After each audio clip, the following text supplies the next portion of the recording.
Was it good? This is what CJ Goodfellow. We back with the boxing clinic. Let's enter this real boxing talk. And Oscar De La Hoya then went to the USA today and says Floyd Mayweather has not been good for boxing. In this article, man, he went over a lot of different things by saying how reiterating what he said about in the Netflix movie Counterpunch, by saying that Floyd Mayweather is turning the sport into a business. And let's start there. He says basically, people want to pay their hard-earned money not to see somebody run around the ring and be slick and not get hit.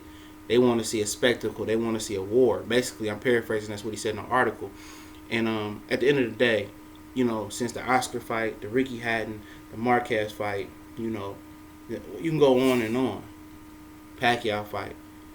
Even you can just go Oscar, Hatton, Marquez. After you paying $60, $70 3 times in a row, you know what you're getting. You know what you're getting. You know what this guy's bringing to the table. So obviously Oscar is just hating. You know what Mayweather brings to the table. He's a slick fighter. He's transformed his style of fighting. It's not because he don't want to be excited.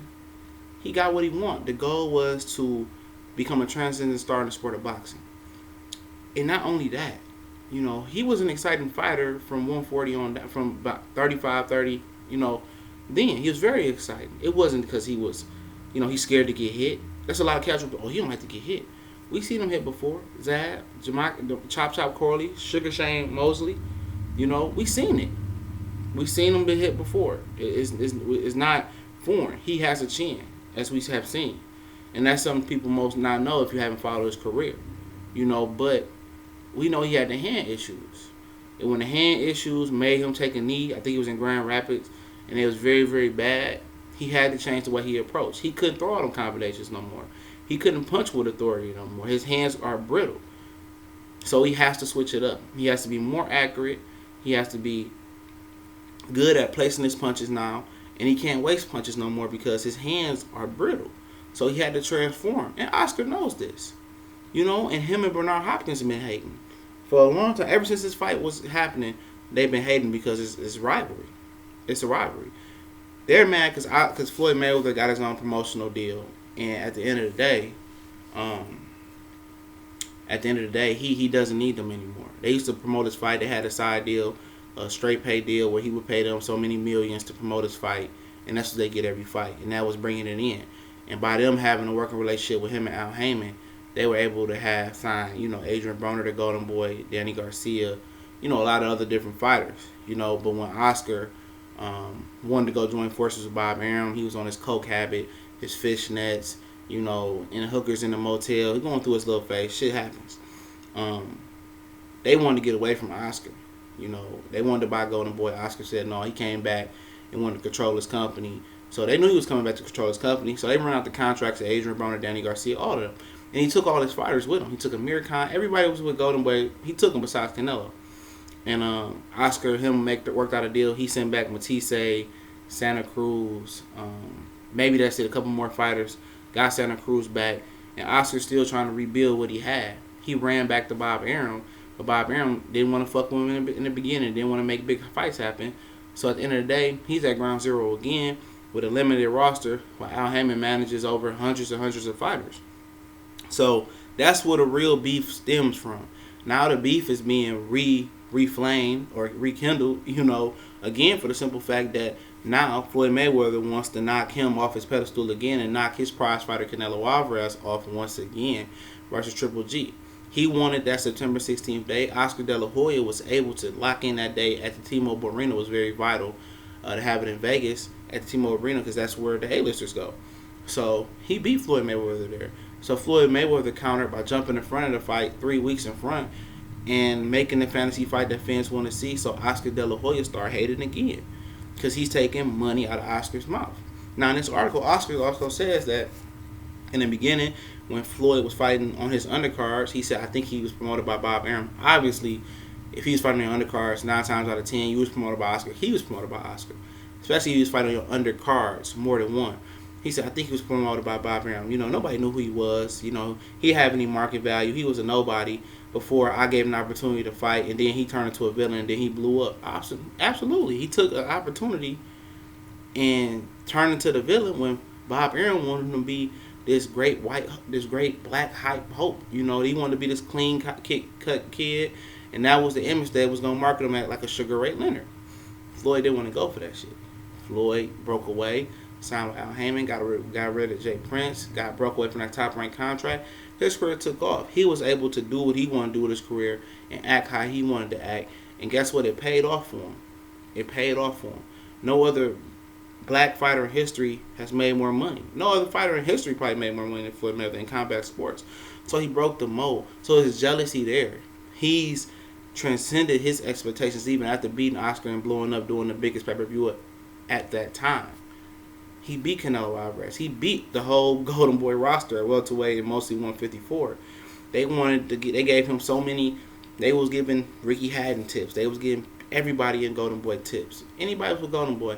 Oh, Victor Ortiz, they was giving them tips. He beat them all. You know, and like I said, people know what they're paying for. People legitimately pay to see people lose.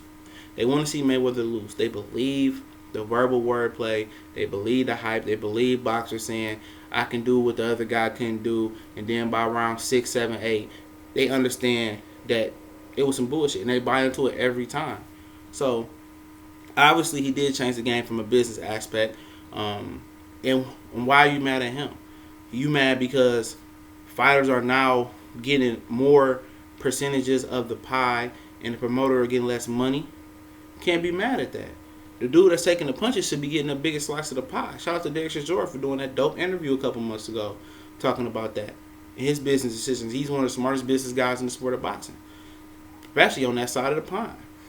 And he's right.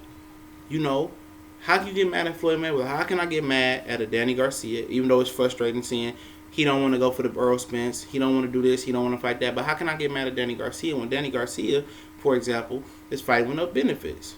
It's his own job to go out there and give health care. It's totally different from when a company provides it to you if you know anything about the American healthcare system.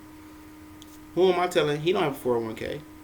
He got a family to feed. One punch in his career, he don't have no more cash flow coming in, so he got to learn how to save his money the right way. So who am I to fight a guy like that for making boxing decisions for best for his family?